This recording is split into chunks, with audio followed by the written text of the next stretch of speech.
ॐ सहना भवतु सहनौ भुनक्तु सह वीर्यं करवावहै तेजस्विनावधीतमस्तु मा विद्विषावहै। ॐ शान्ति शान्ति शान्तिः। ॐ शन्नो मित्रः शं वरुणः शन्नो भवत्तर्यमा शन्न इन्द्रो बृहस्पतिः शन्नो विष्णुरुक्रमः। नमो ब्रह्मणे नमस्ते वायो त्वमेव प्रत्यक्षं ब्रह्मासि त्वमेव प्रत्यक्षं ब्रह्म वदिष्यामि ऋतं वदिष्यामि सत्यं वदिष्यामि तन्मामवतु तद्वक्तारमवतु अवतु माम् अवतु वक्तारम्। ॐ शान्ति शान्ति शान्तिः। ॐ गणनां त्वा गणपतिगं हवामहे कविं कवीनामुपमश्रवस्तमं ज्येष्ठराजं ब्रह्मणां ब्रह्मणस्पतवानस्मिन्मन्नोतिभिः सीदसादनं महागणपतये नमः। ॐ हंसाय विद्महे परमहंसाय धीमहि तन्नो हंसः प्रचोदयात्। ॐ नमो हिरण्यवाहवे हिरण्यवर्णाय हिरण्यरूपाय हिरण्यपतये अम्बिकापतये उमापतये पशुपतये नमो नमः। ऋतकं सत्यं परं ब्रह्म पुरुषं कृष्णपिङ्गलम् ऊर्ध्वरेतं विरूपाक्षं विश्वरूपाय वै नमो नमः। ईशानः सर्वविद्यानाम् ईश्वरः सर्वभूतानां ब्रह्माधिपति ब्रह्मणोऽधिपति ब्रह्मा शिवो मे अस्तु सदा शिवम्। ॐ असतो मा सद्गमय तमसो मा ज्योतिर्गमय मृत्योर्मामृतङ्गमय आविराविर्मयेति। ॐ शान्ति शान्ति शान्तिः। ॐ यो वेदादौ स्वरः प्रोक्तो वेदान्ते च प्रतिष्ठितः तस्य प्रकृतिलीनस्य यः परस्वमहेश्वरः सदा शिवम्। ॐ शान्ति शान्ति शान्तिः।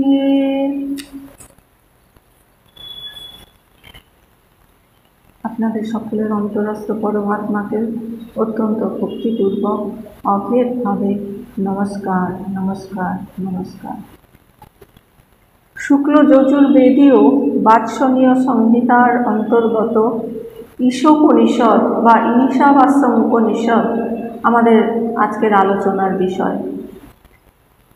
4 নম্বর মন্ত্র পর্যন্ত আমাদের বিস্তৃত আলোচনা সম্পন্ন হয়েছে। সেখানে আমরা জেনেছি প্রথম মন্ত্রে যে বিশ্ব ব্রহ্মাণ্ডে যা কিছু অনিত্য শরীর সমূহ আছে তাকে সেই সমস্তকেই পরমেশ্বরের দ্বারা আচ্ছাদিত করতে বলছেন। আর কি সেই জন্য আচ্ছাদিত করতে গেলে কি করতে হয়?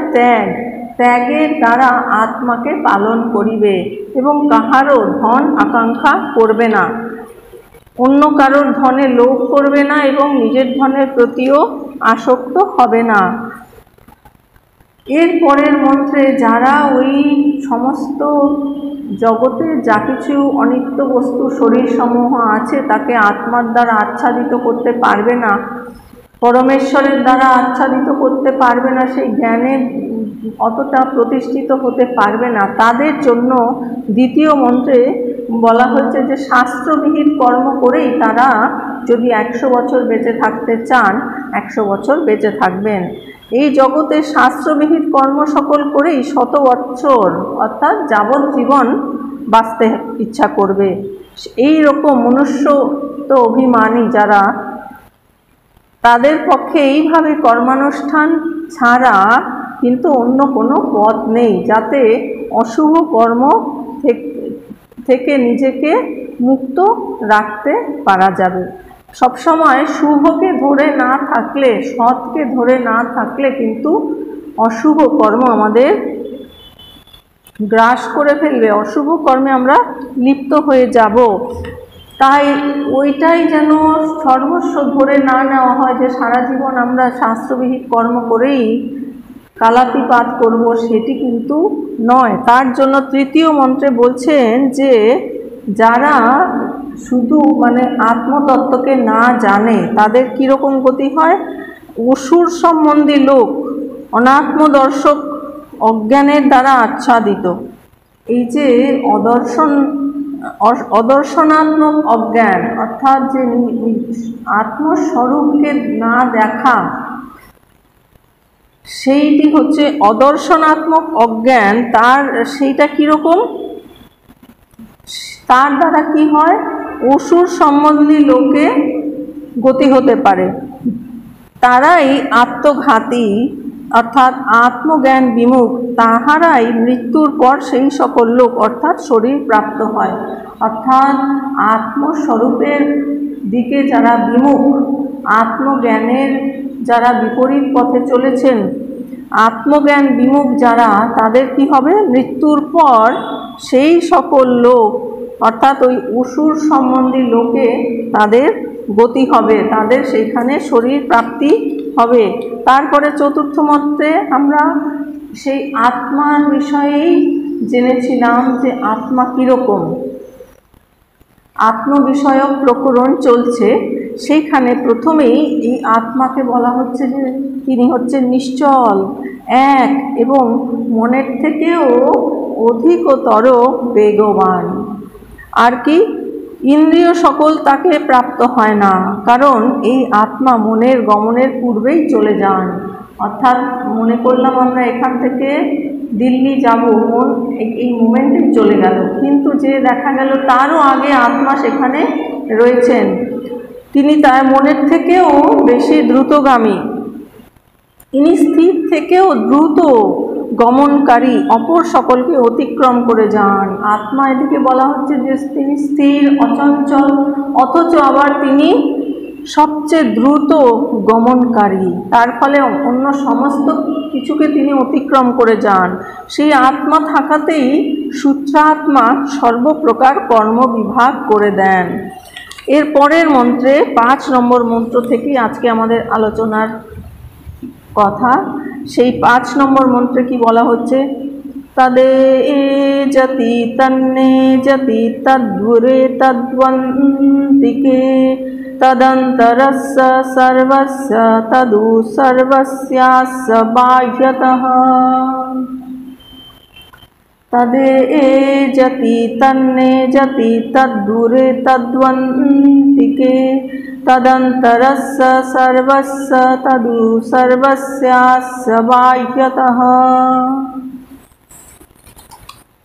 আত্মার প্রকরণ চলছে, তাই আত্ম বিষয়েই এই মন্ত্রে বলা হচ্ছে যে এই আত্মা তৎ অর্থাৎ সেই আত্মা, এ যতি অর্থাৎ তিনি চলেন, তৎ অর্থাৎ সেই আত্মা নয় এ যতি, তিনি চলেন না, তৎ সেই আত্মা দূরে অর্থাৎ অজ্ঞানীদের নিকট থেকে অনেক দূরে, তৎ উ সেটাই আবার অন্তিকে অর্থাৎ জ্ঞানীগণের নিকটে, যারা জ্ঞানী তাদের অত্যন্ত কাছে, তৎ সেই আত্মা অস্য এই সর্বস্ব সমস্ত প্রাণী দেহের অন্তঃ অভ্যন্তরে, তৎ উ সেই আত্মাই অস্য এই সর্বস্ব প্রাণী দেহের বাহ্যতঃ বাহিরে।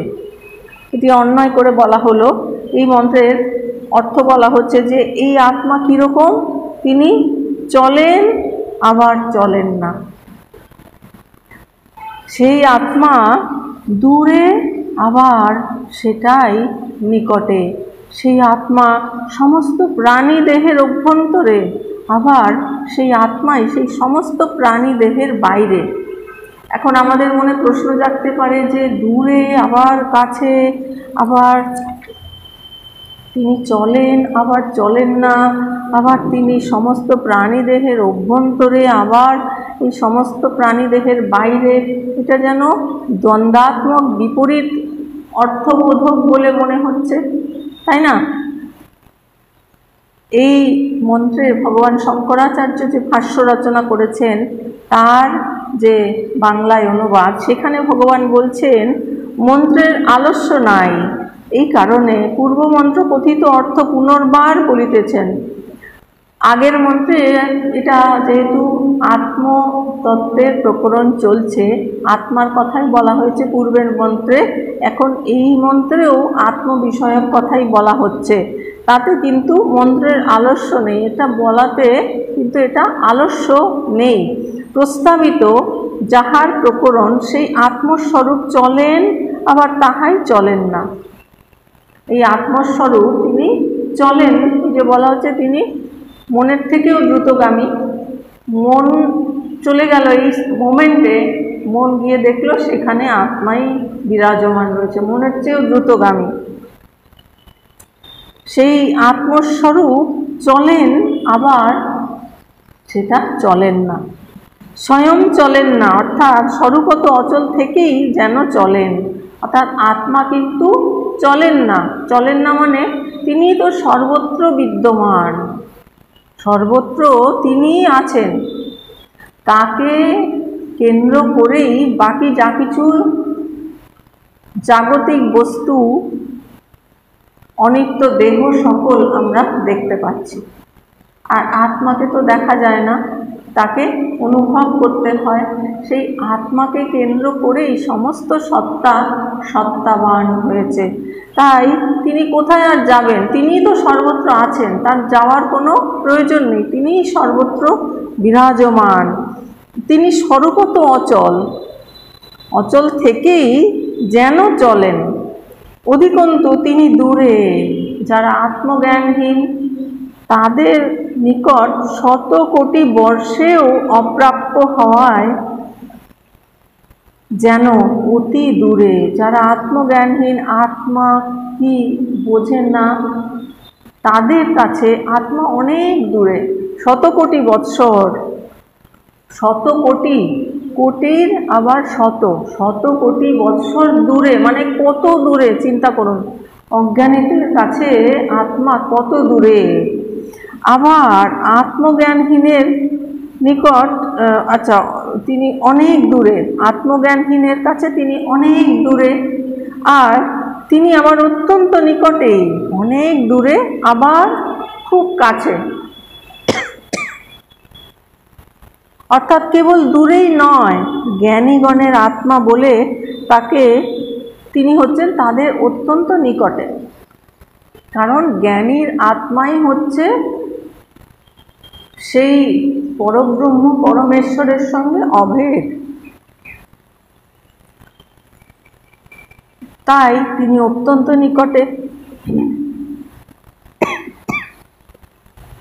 তিনি এই সকল প্রাণী দেহের অভ্যন্তরে, যেহেতু শ্রুতি বলেন যিনি সকলের অন্তর্নিহিত প্রত্যগাত্মা। প্রত্যগাত্মা অর্থাৎ ইন্ডিভিজুয়াল সেলফ, সব শরীরের ভেতরে যে আত্মা রয়েছেন তিনি হচ্ছেন প্রত্যগাত্মা। তাই বলা হচ্ছে তিনি সমস্ত প্রাণী দেহের ভেতরে রয়েছেন। আকাশের ন্যায় ব্যাপক বলিয়া তিনি আত্মা এই নাম রূপ এবং ক্রিয়াত্মক সম্পূর্ণ শরীর সকলের বাহিরে, আবার নিরতিশয় সূক্ষ্ম বলিয়া সমস্ত শরীরাদির অভ্যন্তরেও। এই জায়গাটা খুব সুন্দর, খুব বুঝবার জিনিস। তিনি আকাশের মতো অনন্ত। বলা হয় না যে আত্মা কীরকম, তিনি ব্যাপক, আকাশের চেয়েও ব্যাপক। আর তাহলে যেই আত্মা আকাশের চেয়েও ব্যাপক, তিনি তাহলে কীরকম হবেন? তিনি হবেন অত্যন্ত সূক্ষ্ম, এবং নাম রূপ সেখানে থাকবে না। আকাশের নাম রূপ আছে? নাম রূপ নেই, নাম রূপ থাকবে না, এবং সেখানে কোনো ক্রিয়াও থাকবে না। ক্রিয়া হয় অনেক স্থূল পদার্থ ক্রিয়া, এই যে আমাদের পঞ্চ জ্ঞানেন্দ্রিয়, পঞ্চ কর্মেন্দ্রিয়, এর দ্বারা ক্রিয়া হয়, অনেক স্থূল পদার্থের দ্বারা ক্রিয়া হয়। কিন্তু আত্মা তো আকাশের মতো ব্যাপক, তার থেকেও সূক্ষ্ম, তাহলে তার দ্বারা ক্রিয়া কি করে হবে? তাই বলা হচ্ছে যে ক্রিয়াত্মক সম্পূর্ণ শরীর সকলের বাহিরে। এই যে শরীর সমূহ, এই শরীরে কি হচ্ছে? ক্রিয়া হচ্ছে। তাই বলা হচ্ছে যে ক্রিয়াত্মক এই সম্পূর্ণ শরীর সকলের বাহিরে, শরীরের বাইরে, আবার নিরতিশয় সূক্ষ্ম বলিয়া সমস্ত শরীরাদির অভ্যন্তরেও। আবার তিনি এতই সূক্ষ্ম যে আমাদের শরীরের সমস্ত অঙ্গ প্রত্যঙ্গ, সেলস, অণু পরমাণু সবের মধ্যেই সেই আত্মা একেবারে জোরে আছে। নিরতিশয় সূক্ষ্ম যেহেতু আত্মা, তাই তিনি সমস্ত শরীরাদির অভ্যন্তরেও, শরীরের সমস্ত জায়গাতেই তিনি বিরাজমান, যেহেতু তিনি অত্যন্ত সূক্ষ্ম। এখন এইটা আমরা একটি উদাহরণের দ্বারা বুঝতে পারি। যেমন ধরুন, এই যে গ্লাস আছে, গ্লাসের মধ্যে জল পূর্ণ আছে, এক গ্লাস জল, তার ভেতরে ধরুন আপনি একটা স্পঞ্জ ডুবিয়ে দিলেন। হ্যাঁ, স্পঞ্জ ডুবিয়ে দিলে তাহলে কি হলো? স্পঞ্জের ভেতরেও সর্বত্র স্পঞ্জের ভেতর জল, তাই না? স্পঞ্জটা কি হয়ে গেছে? জলময়, অর্থাৎ তার ভেতরে সম্পূর্ণ জল, আর স্পঞ্জের বাইরেও জল, তাই না? গ্লাসটা তো জলেই পূর্ণ, তার ভেতরে স্পঞ্জ, সুতরাং স্পঞ্জের বাইরেও জল, ভেতরেও জল, সম্পূর্ণ স্পঞ্জটাই হয়ে গেছে জলময়। ঠিক সেই রকম বাইরেও সর্বত্রই ব্রহ্ম, আবার স্পঞ্জের মতোই ধরুন আমাদের এই শরীর, সত্যি তাই, কিন্তু এখানে কোনো কিন্তু হার্ড বস্তু কিছু নেই, নিরেট বস্তু কিছু নেই, এগুলো সব ওই যে বুদবুদের মতো। স্পঞ্জ যেমন, স্পঞ্জের মধ্যে যেমন ওটা কিন্তু সলিড বস্তু নয়, তাই না? ওর মধ্যে সব ফুটো ফুটো ফুটো ফুটো রয়েছে, ছিদ্র রয়েছে, সেখান দিয়ে জল ঢুকে যাচ্ছে। আমাদের শরীরটাও কিন্তু ওই বুদবুদের মতোই।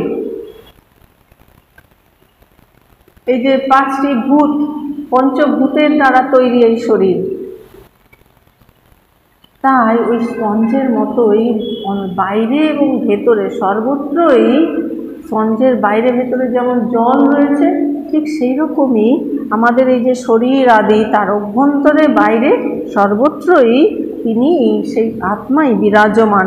আবার সেই আত্মা প্রজ্ঞান ঘনই, শ্রুতি অনুসারে আত্মা নিরবচ্ছিন্ন। আত্মা হচ্ছেন কিরকম?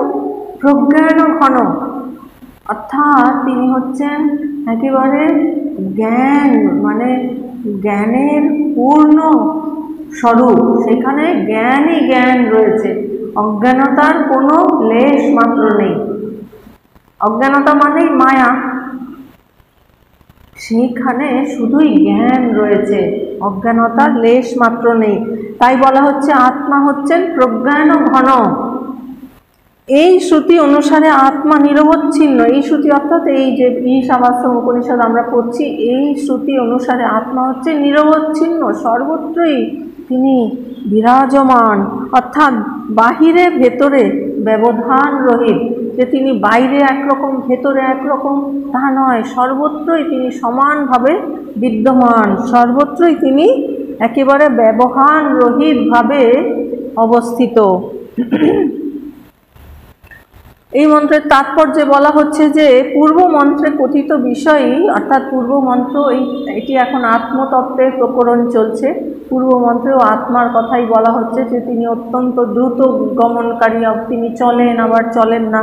এখানেও সেই আত্মতত্ত্বের কথাই বলা হচ্ছে, যাতে দুরূহ আত্মতত্ত্বের ধারণা লাভে সহায়তা হয়। এই আত্মতত্ত্ব বোঝা কিন্তু খুব কঠিন, খুব কঠিন, আবার খুব সহজ।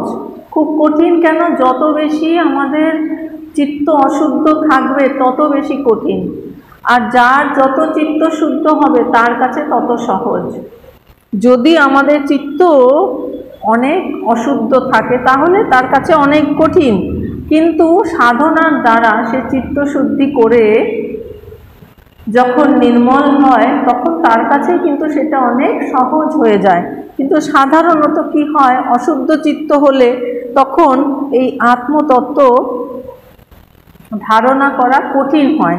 তাই বলা হচ্ছে যে যেহেতু দুরূহ আত্মতত্ত্ব অত্যন্ত দুরূহ, সেই আত্মতত্ত্ব যেন আমরা বুঝতে পারি।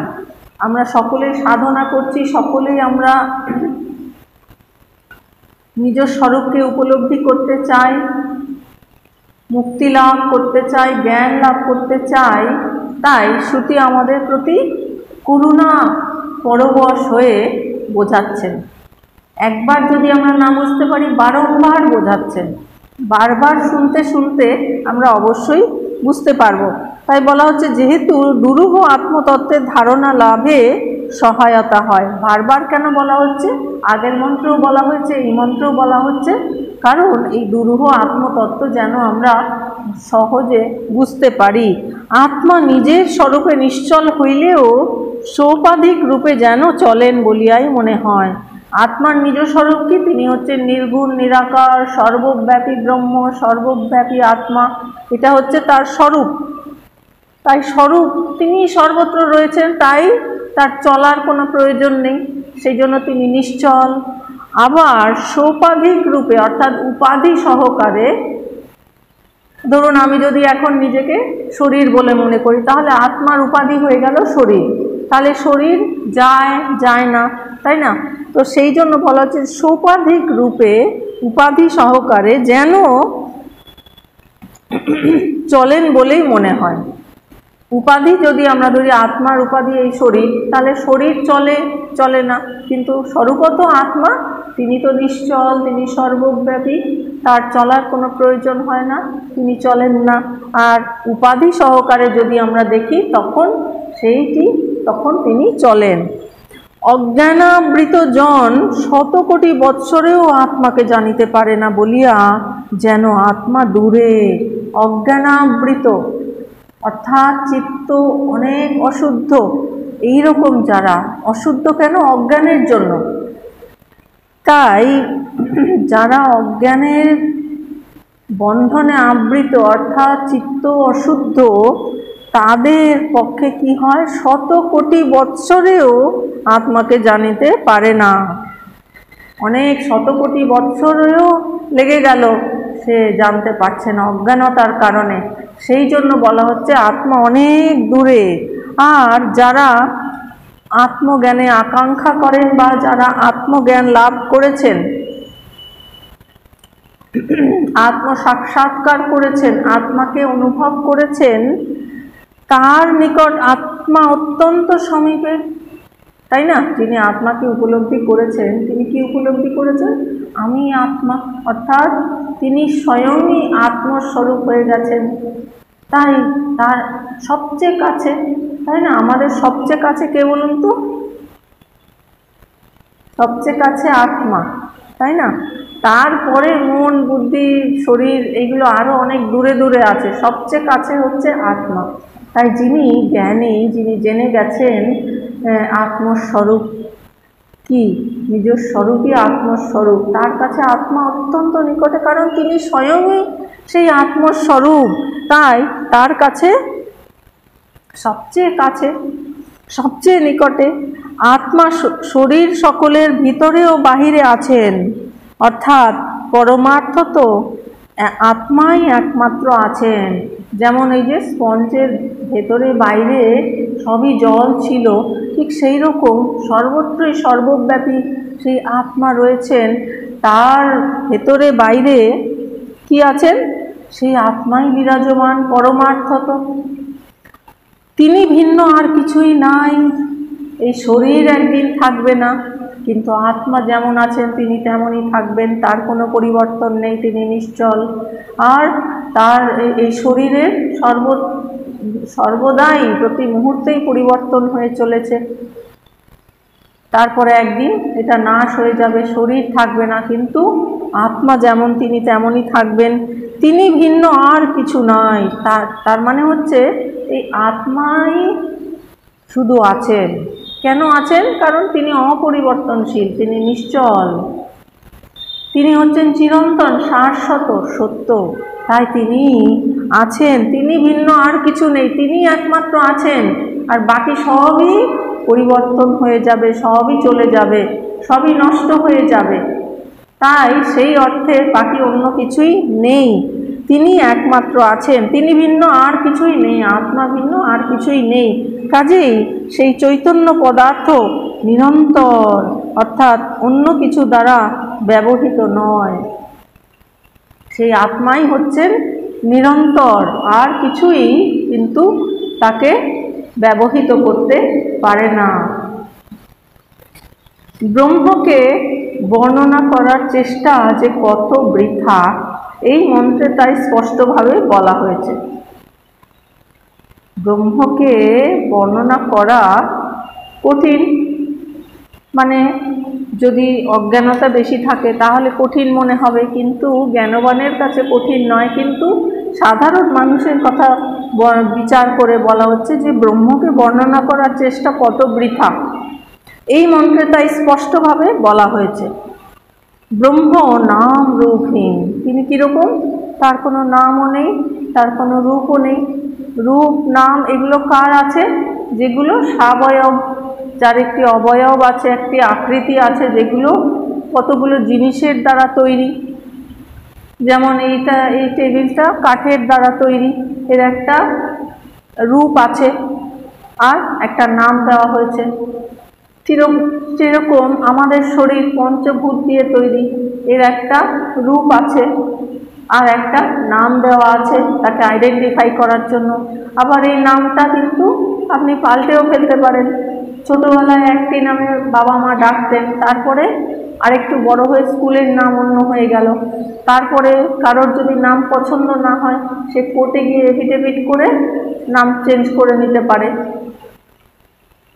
তারপরে আবার ধরুন আমাদের সন্ন্যাস হলে তখন আবার গুরু নতুন নাম দেন, ওটা পুনর্জন্ম তো, হ্যাঁ, পুরো আবার নতুন নাম দেন, আগের নাম তখন আর ব্যবহার হয় না।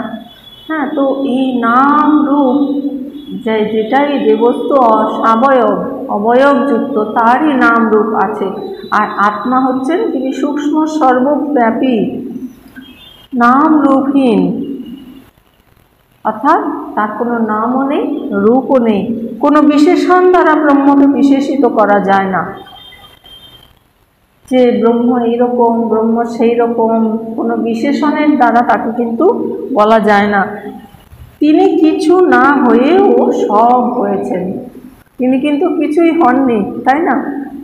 আবার তিনি সব হয়েছেন, তাকে কেন্দ্র করে সব হয়েছে।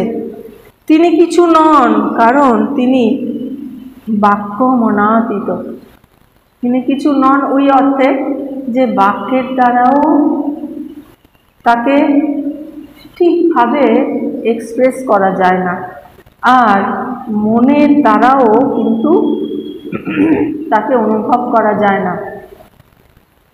ঠাকুর একবার স্বামীজির সঙ্গে ঠাকুরের কথোপকথন হচ্ছে যে আত্মা কীরকম। স্বামীজি বলছেন যে তিনি তো অবাঙ্গমনস গোচরম, তাকে তো মনের দ্বারা তাকে জানা যায় না, বাক্যের দ্বারা তাকে প্রকাশ করা যায় না। তখন ঠাকুর কি বলছেন? না রে, তিনি শুদ্ধ মনের গোচর। অর্থাৎ ব্যবধানটা কোথায়, উপলব্ধি করবার ব্যবধানটা কোথায়, অর্থাৎ কেন উপলব্ধি হচ্ছে না? ওই অশুদ্ধিটাই হচ্ছে একমাত্র কারণ, ওই অজ্ঞানতাটাই হচ্ছে কারণ। সেই অশুদ্ধি অজ্ঞানতাটাকে দূর করতে পারলেই তিনি আমাদের অত্যন্ত কাছে। সেই ব্যবধানটা, দূরত্বটা করেছে ওই অজ্ঞানতা, ওই মায়া। তাই বলা হচ্ছে যে তিনি কিছু নন, কারণ তিনি বাক্য মনাতীত। অর্থাৎ এই জাগতিক অর্থে যদি আমরা ধরি, তাহলে তিনি কিছু নন। কিছু নন, আমরা তাকে, তার কোনো নামও নেই, রূপও নেই, তাকে আমরা ধরতে পারছি না, কিছুই করতে পারছি না, তাই না? সেই অর্থে বলা হচ্ছে যে তিনি কিছু নন, কারণ তিনি বাক্য মনের অতীত। তিনি কি, তিনি আবার সব কিছু, কেননা সব কিছু তারই ওপর ন্যস্ত। তিনি একদিকে জাগতিক দিক থেকে ধরলে তিনি কিছু নন, কারণ তার নাম রূপ নেই। আবার অন্য দিক থেকে ধরলে তিনি হচ্ছেন সব কিছু। কেন? কারণ সব কিছু তাকে কেন্দ্র করে সত্তা লাভ করেছে, তারই ওপর ন্যস্ত। তিনি আছেন বলেই সব কিছু আছে। আত্মা না থাকলে কিছুই, কোনো কিছুরই অস্তিত্ব থাকতো না। তাই তিনি আছেন বলেই সব কিছু আছে। সব অস্তিত্বের সারও তিনি, সব অস্তিত্বের সার, অর্থাৎ সেই যে খুঁটি। ঠাকুর কি বলেছেন যে আগে খুঁটি ছুঁয়ে নিয়ে তারপরে যা কিছু করো, তাই না? খুঁটি হচ্ছেন সেই আত্মা, হ্যাঁ, তার অস্তিত্বেই সব কিছু অস্তিত্ব লাভ করেছে। তিনি এক এবং অদ্বিতীয়। আমরা শুনেছি কি যে অনেক মানুষ, কিন্তু আত্মা, পরমাত্মা, অনেক পরমাত্মা না, আমরা কি শুনি? এক পরমাত্মা। অর্থাৎ এই ব্যবধানটা কোন পর্যন্ত বলুন তো? এই শরীরটা মনে হচ্ছে আলাদা আলাদা শরীর, এক একটা আলাদা শরীর। এই প্রাণীর শরীর, এই মানুষের শরীর, গাছপালার শরীর। তারপরে আসছে কি? শরীরটা হচ্ছে অন্নময় কোষ, অন্নময় কোষ এই ব্যবধান। তারপরে প্রাণময় কোষ, তারপরে মনোময় কোষ, বিজ্ঞানময় কোষ, আনন্দময় কোষ, ওই পর্যন্ত। তারপরে আর কিন্তু কোনো ব্যবধান নেই। সেইখানে সেই একই আত্মা সর্বত্র বিরাজমান। তাই তিনি কীরকম? তিনি হচ্ছেন এক আর অদ্বিতীয়। অর্থাৎ এই শরীরের ভেতরে যে আত্মা, ওই শরীরের ভেতরে, সব শরীরের ভেতরের আত্মা কিন্তু একই। আত্মার মধ্যে কোনো ব্যবধান নেই, তাই তিনি অদ্বিতীয়। দুই নেই সেখানে। কিন্তু নাম রূপের পার্থক্যের জন্য তিনি আবার বহু হয়েছেন। যদি আমরা নাম রূপের পার্থক্য ধরি, এই একটা শরীর, নাম আছে, রূপ আলাদা। আবার আরেকটা শরীর, তার একটা রূপ আছে, নাম আছে। এই রকম নাম রূপকে যদি আমরা ধরি, নাম রূপ মানেই সেখানে দ্বৈত, সেখানে পার্থক্য, তখনই কিন্তু আবার তিনি বহু হয়েছেন। অর্থাৎ দ্বৈত যদি আমরা করি, তখনই কিন্তু তিনি অনেক হয়েছেন। এই নাম এবং রূপ ব্রহ্মের ওপর আরোপিত মাত্র। এই নাম রূপ আমরা তো জানলাম যে ব্রহ্মে কোনো নাম রূপ নেই, তার উপরে আরোপিত হয়েছে মাত্র। তিনি অপরিবর্তিত এবং অপরিবর্তনীয়। আত্মার কখনো কোনো পরিবর্তন হয় না। পরিবর্তন তাহলে কার হয়? পরিবর্তন হয় এই যে যা কিছু জাগতিক নশ্বর বস্তু, বিনাশী বস্তু, তার পরিবর্তন হয়। তিনি কোনো কিছুর অধীন নন, অর্থাৎ স্বাধীন। আত্মা কিন্তু কোনো কিছুর অধীন নন, তিনি স্বাধীন। তাই আমরা কিন্তু সকলেই কি পছন্দ করি? সকলেই কিন্তু আমরা স্বাধীন হতে চাই, তাই না? কেউ পরাধীনতা পছন্দ করেন? আমরা সকলেই স্বাধীন হতে চাই। সেই জন্যই আমরা ঈশ্বরের শরণাপন্ন হয়েছি। আমরা যখন সেই আত্মার সঙ্গে এক হয়ে যাব, তখনই কিন্তু আমরা সম্পূর্ণ স্বাধীন হব। তার আগে পর্যন্ত বাইরের জগতের থেকে যদি বা আমরা স্বাধীন হই, কিন্তু আমার নিজের শরীর মনের থেকেই আমি স্বাধীন হতে পারছি না, তাই না? শরীর যেমন আপনি চাইছেন সেই অনুযায়ী শরীর চলছে না। মন যেমন আপনি আশা করছেন সেরকম কাজ করছে না। মন, আপনি একটা চাইছেন, মন আরেকটা ভাবছে, তাই না? মন আপনার কথা শুনছে না। তার মানেই তো আপনি স্বাধীন নন। মনের পরাধীন, শরীরের পরাধীন, এগুলো সবই পরাধীনতা। তাই যখন আমরা সেই আত্মস্বরূপের সঙ্গে অভিন্ন একাত্ম হয়ে যাব, তখনই আমরা কিন্তু সম্পূর্ণ স্বাধীন হতে পারবো। তার আগে পর্যন্ত আমরা কিন্তু স্বাধীন নই। তাই বলা হচ্ছে তিনি কোনো কিছুর অধীন নন, অর্থাৎ স্বাধীন। তিনি একই সঙ্গে সকলের অন্তরে আছেন, তাই না? সকলের অন্তরেই তিনি আছেন। সর্বভূতে সেই প্রেমময়, স্বামীজির কথা, সর্বভূতে তিনি আছেন, আবার বাইরেও আছেন, অন্তরে বাহিরে। অন্তর্বহিশ্চ তৎসর্বং, সেই অন্তরে বাহিরে সর্বত্রই তিনি আছেন। স্বরূপত ব্রহ্ম নিশ্চল এবং পরিবর্তন রহিত। স্বরূপত তিনি কীরকম? তিনি নিশ্চল, তিনি চলেন না, কারণ তিনি সর্বত্র আছেন, তার কোথাও যাওয়ার দরকার হয় না। আর পরিবর্তন রহিত, তার কোনো পরিবর্তন হয় না, একমাত্র অপরিবর্তন যেটি, তিনি হচ্ছেন ব্রহ্ম। আর বাকি সবই কিন্তু পরিবর্তন হয়ে যায়। তিনি সতত বিদ্যমান, সর্বদাই তিনি আছেন, তাই তিনি হচ্ছেন নিত্য। তিনি একমাত্র নিত্য, বাকি সবই অনিত্য। আমাদের এই শরীর সব কিছু অনিত্য, ক্ষণস্থায়ী, পরিবর্তনশীল, নশ্বর, বিনাশী। কখনো কখনো মেঘের আড়ালে চাঁদকে গতিশীল বলে আমাদের মনে হয়, তাই না? মেঘের আড়ালে চাঁদকে যেন মনে হয় চাঁদ যেন ছুটে বেড়াচ্ছে। আসলে এই গতি চাঁদের নয়, মেঘের। মেঘ, চাঁদ তো যেমন সেরকমই আছে, চাঁদ কিন্তু নড়াচড়া করছে না, তার উপর দিয়ে মেঘ ছুটে চলেছে। তো আমাদের মনে হয় যেন চাঁদের গতি হয়েছে। সেইভাবে ব্রহ্ম বা পরমাত্মা সর্বদা এক এবং অপরিবর্তনশীল। তার জন্মও নেই, মৃত্যুও নেই। আত্মা, তার জন্মও নেই, মৃত্যুও নেই। তাহলে জন্ম মৃত্যুটা কার হচ্ছে? জন্ম মৃত্যুটাই শরীরের হচ্ছে। এই শরীরের জন্ম হলো, তারপরে হ্যাপি বার্থডে টু ইউ করা হলো, করতে করতে হ্যাপি বার্থডে, কিন্তু আমরা মনে করলাম ওটা বুঝি খুব আনন্দের দিন।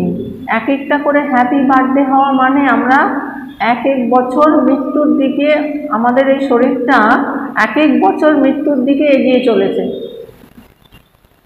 হ্যাঁ, তো তাহলে জন্ম মৃত্যু এই শরীরের, আত্মার জন্মও নেই, মৃত্যুও নেই।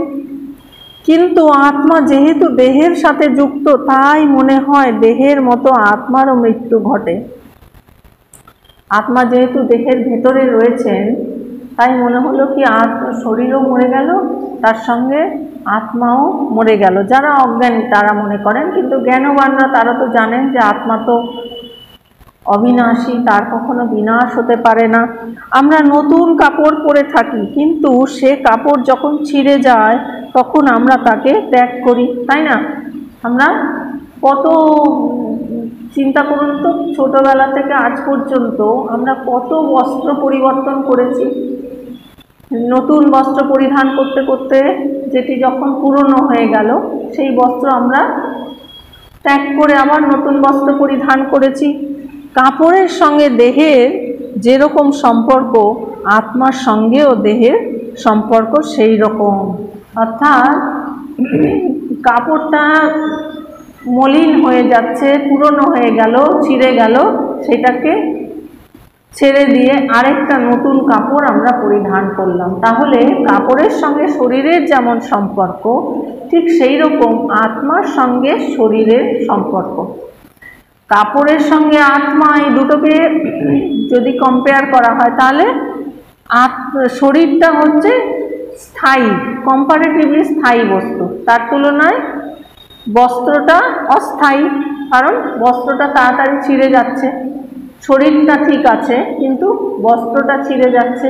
ঠিক সেই রকম আত্মার সঙ্গে শরীরের তুলনা করলে আত্মা হচ্ছে সেই চিরস্থায়ী বস্তু, আর সেই তুলনায় শরীর নষ্ট হয়ে যাচ্ছে। 50, 60, 70, 80, 90 বছর শরীর নষ্ট হয়ে যাচ্ছে, সেই কাপড়ের মতোই নষ্ট হয়ে যাচ্ছে। যেই নষ্ট হয়ে যাচ্ছে, তখন আবার আমরা নতুন বস্ত্র পরিধান করছি, অর্থাৎ আবার নতুন শরীর ধারণ করছি, নতুন জন্ম হচ্ছে। তাহলে যে যখন কেউ মারা যান, তখন কি শোক করা উচিত? তখন শোক করা কিন্তু আমরা বোকামি, আমাদের এটা বোকামি শোক করাটা। কারণ তিনি তো পুরনো জরা জীর্ণ বস্ত্রটা পরিত্যাগ করে নতুন বস্ত্র পাবেন, নতুন শরীর পাবেন, ফ্রেশ শরীর পাবেন। সুতরাং দুঃখ করার কিছু নেই, যে জন্ম হলেই আবার মৃত্যু, মৃত্যু হলেই আবার জন্ম। জাতস্য হি ধ্রুবর জন্ম, ধ্রুবং জন্ম মৃতস্য চ। জন্ম হলেই মৃত্যু, মৃত্যু হলেই আবার জন্ম। সুতরাং সেই জন্ম মৃত্যুটা কীরকম? সেই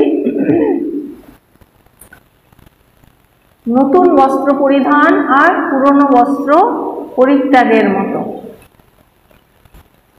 সেই তুলনায় এই শরীরের তুলনায় শরীরটা জরাজীর্ণ হয়ে যাচ্ছে 50, 60, 70, 80, 90 বছরে, কিন্তু আত্মা সেই চিরনবীন, চিরনূতন, তার কোনো পরিবর্তন নেই। তিনি যেমন ছিলেন ঠিক সেই রকমই আছেন। তাহলে আমাদের এই যে আত্মা কীরকম, আমরা দুটি মন্ত্রে, প্রথম মন্ত্রে আমরা জেনেছিলাম যে ঈশাবাস্যমিদং সর্বং যৎকিঞ্চ জগত্যং জগৎ তেন ত্যক্তেন পুঞ্জিতা মা গৃহং কস্য সিদ্ধানম। যে এই সমস্ত জগতে যা কিছু অনিত্য বস্তু শরীর আদি আছে, তাকে সেই পরমেশ্বরের দ্বারা আচ্ছাদিত করো, ত্যাগের দ্বারা আত্মাকে পালন করো। এটি আমরা প্রথম মন্ত্রে জেনেছিলাম। তারপরে সেই আত্মা কীরকম, তিনি অনেক দূরে আবার অত্যন্ত কাছে, তিনি চলেন আবার চলেন না। অর্থাৎ একটি হচ্ছে স্বরূপত বলা হয়েছে, আর একটি হচ্ছে সাবয়ব যখন কল্পনা করা হচ্ছে তখন। তাহলে এই আত্মা এরকম, তিনি নিশ্চল, নির্বিকার, তিনি নিত্য, চিরস্থায়ী। সেই আত্মারই আমরা এখন একটু ধ্যান করব। আমাদের কোমর, পিঠ, ঘাড় এবং মাথা সোজা থাকবে। সমগ্র শরীর থেকে মনকে সরিয়ে হৃদয়ের মাঝখানে স্থাপন করুন। সেই হৃদয়ের মাঝখানে সেই যে হার্ট, লাং, এই যে অঙ্গ প্রত্যঙ্গগুলো থাকে, এখনকার মতো মনে করুন সেগুলো সেখানে নেই। তার পরিবর্তে সেখানে বিরাজ করছে সেই অনন্ত আকাশ, যাকে বলা হয় হৃদয় আকাশ, দোহর আকাশ, চিদাকাশ।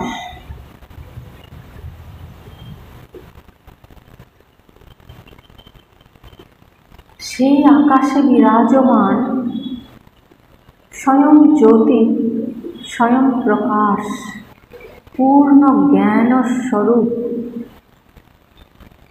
আত্মা। তিনি স্বয়ং জ্যোতি।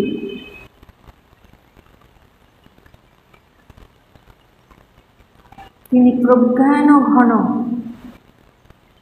জ্ঞানী জ্ঞান সেখানে বিরাজমান, অজ্ঞানের লেশ মাত্র নেই।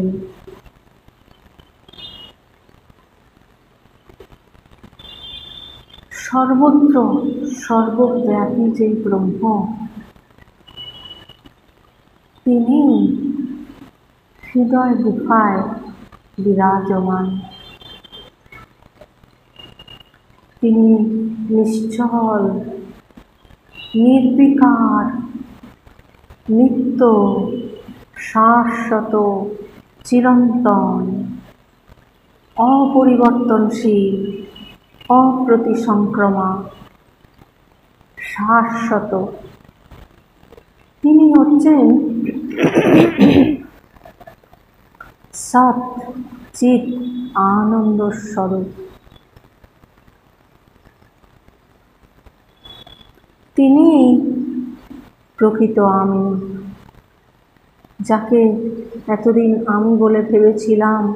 অর্থাৎ এই শরীর, মন, বুদ্ধি, চিত্ত, অহংকার, এগুলো কোনোটি আমার স্বরূপ নয়। এই সমস্ত পদার্থই নিত্য নিরন্তর পরিবর্তন হয়ে চলেছে। এগুলো সবই ক্ষণস্থায়ী, অনিত্য, অশাশ্বত, পরিবর্তনশীল। এই সবগুলোই দুঃখদায়ী। এই কোনোটি আমার প্রকৃত পরিচয় নয়। আমার হৃদয়ে অবস্থিত যে জ্যোতিস্বরূপ আত্মা, তিনি স্বরূপত আমি। তার সঙ্গে আমি অভেদ হতে চাই। তার পথ হচ্ছে শ্রবণ, মনন, নিধিধ্যাসন।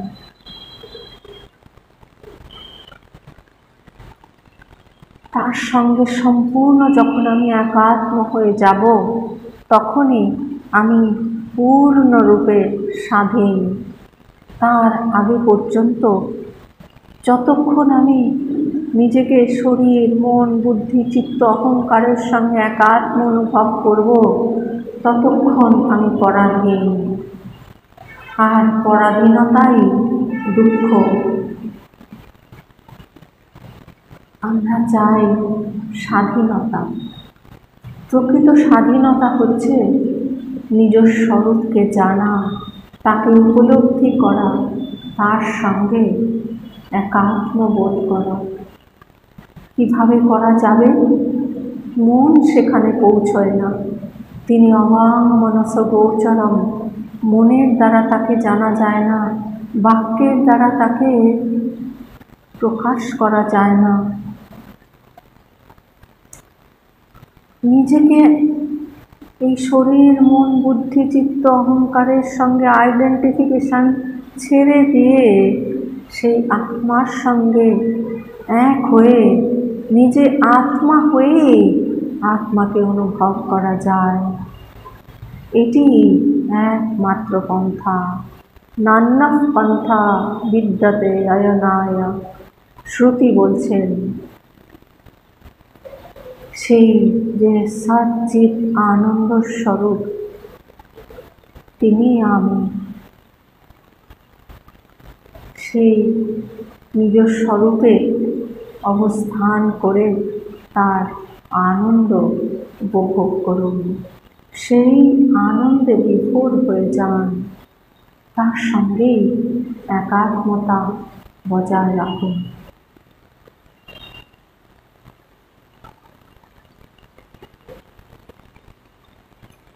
যখন আমি আত্মা, তখন আমার কোনো দুঃখ নেই। কিন্তু যখনই আমি আত্মা থেকে দূরে সরে গেছি, নিজেকে শরীর, মন, বুদ্ধি ভাবছি, তখনই আমাকে নানা দুঃখে ঘিরে ফেলছে। সারা জীবনে আমরা এই কারণে দুঃখ অনুভব করছি। কিন্তু সেই সব পদগুলো ছেড়ে দিয়ে নিজের পদে ফিরে আসুন, নিজের স্বরূপে অবস্থান করুন।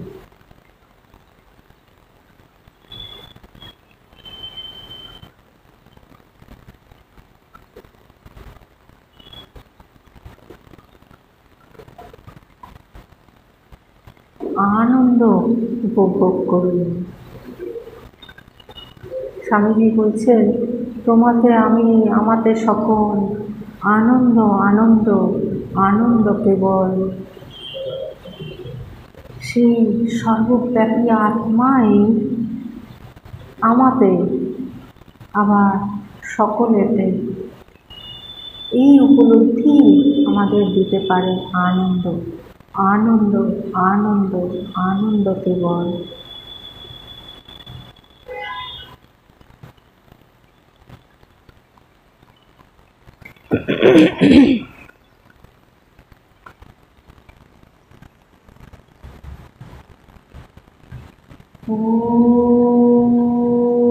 पूर्णमदः पूर्णमिदं पूर्णात् पूर्णमुदच्यते पूर्णस्य पूर्णमादाय पूर्णमेवावशिष्यते।